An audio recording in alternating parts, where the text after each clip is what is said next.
প্রিয় ছাত্রছাত্রী, আশা করি তোমরা সকলেই ভালো আছো। আমি আগের ভিডিওতেই আলোচনা করেছি CC8 ইন্টারন্যাশনাল রিলেশনসের বেশ কিছু গুরুত্বপূর্ণ প্রশ্ন। আগেও বলেছি, আরও একবার বলে রাখি যে আমরা সিলেবাসের সব A to Z পড়াশোনা করব, সবটাই আমরা লক্ষ্য রাখবো। বিভিন্ন রেফারেন্স বই পড়বো, যে কোনো একটা বই পড়বো এরকমটা কিন্তু নয়। সেই সঙ্গে আমরা যেটা করব সেটা হচ্ছে পরীক্ষার প্রস্তুতির জন্য কিছু প্রশ্নকে গুরুত্বপূর্ণ হিসেবে সাজিয়ে নেব এবং সেই প্রশ্নগুলোর উপরে জোর দেব। তার কারণ আমরা জানি যে পরীক্ষায় লিখতে গেলে আমরা যদি কম প্রশ্ন যদি আমরা পরীক্ষার মতো করে সাজিয়ে না নিই, তাহলে কী হবে যে আমরা পরীক্ষায় যখন লিখতে বসবো, লিখতে শুরু করব, তখন ঠিক সময়ে আমরা প্রশ্নগুলোকে কভার করতে পারবো না। তাই আমাদেরকে যেটা করতে হবে কি, যে একেবারে যতটা সময় আমাদের আছে সেই সময় অনুসারে যতটা তথ্য দিলে আমরা বিষয়টাকে উল্লেখ করতে পারবো, আমরা সেই মতো করে সাজিয়ে নেব।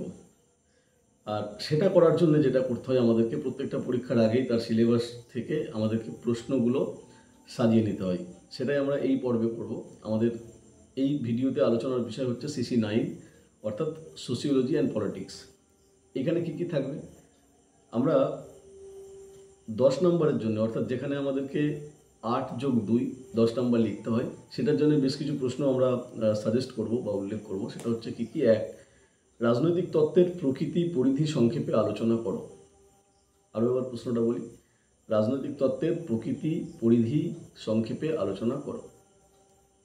2 নম্বর প্রশ্ন হচ্ছে, রাজনৈতিক অংশগ্রহণের উপর একটি সংক্ষিপ্ত টিকা লেখো। 3 নম্বর প্রশ্ন হচ্ছে, ভারতের ধর্মনিরপেক্ষতার উপর একটি টিকা লেখো। 4 নম্বর প্রশ্ন হচ্ছে, ভারতের পরিবেশ আন্দোলন সমূহের প্রধান প্রধান বৈশিষ্ট্যগুলি আলোচনা করো। 5 নম্বর হচ্ছে, নারীবাদের উদারনৈতিক দৃষ্টিভঙ্গির বৈশিষ্ট্যগুলি বিশ্লেষণ করো। 6 নম্বর হচ্ছে, রাষ্ট্র ও সিভিল সোসাইটির মধ্যকার আন্তঃসম্পর্কটি ব্যাখ্যা করো। এবং 7 নম্বর প্রশ্নটা হচ্ছে, ভারতের ধর্মনিরপেক্ষতার ধারণার উপর একটি সংক্ষিপ্ত টিকা লেখো। এই প্রশ্নগুলো হচ্ছে আমরা বড় প্রশ্নের জন্য অবশ্যই একটু রেডি করে নেব, কীভাবে পরীক্ষায় লিখব সেইভাবে। এবং 5 নম্বরের আমরা যে প্রশ্নগুলো লিখব সেগুলো হচ্ছে, 1, রাজনৈতিক সংস্কৃতি বলতে কী বোঝায়? রাজনৈতিক সংস্কৃতির মাধ্যমগুলি আলোচনা করো। 2 নম্বর প্রশ্নটা হচ্ছে, কর্তৃত্ব কাকে বলে? কর্তৃত্বের ধরনগুলি আলোচনা করো। 3 নম্বর প্রশ্নটা হচ্ছে, উদারনৈতিক নারীবাদের উপর একটি টিকা লেখো। এবং 4 নম্বর প্রশ্নটা হচ্ছে, সমাজে ধর্মের ভূমিকার উপর একটি টিকা লেখো।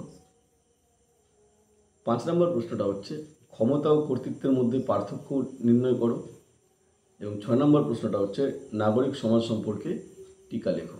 আমরা এই প্রশ্নগুলো কিন্তু পরীক্ষার জন্যে প্রস্তুত করব, পরীক্ষার জন্যে একেবারে সাজিয়ে নেব। আমরা আজকের ভিডিওটা এখানে শেষ করছি। অবশ্যই তোমরা সঙ্গে থাকবে। আমি পরের যে পেপার দুটো রয়েছে সেই পেপারগুলোতেও খুব শীঘ্রই সাজেস্ট করে তোমাদেরকে পাঠিয়ে দেবো। ধন্যবাদ।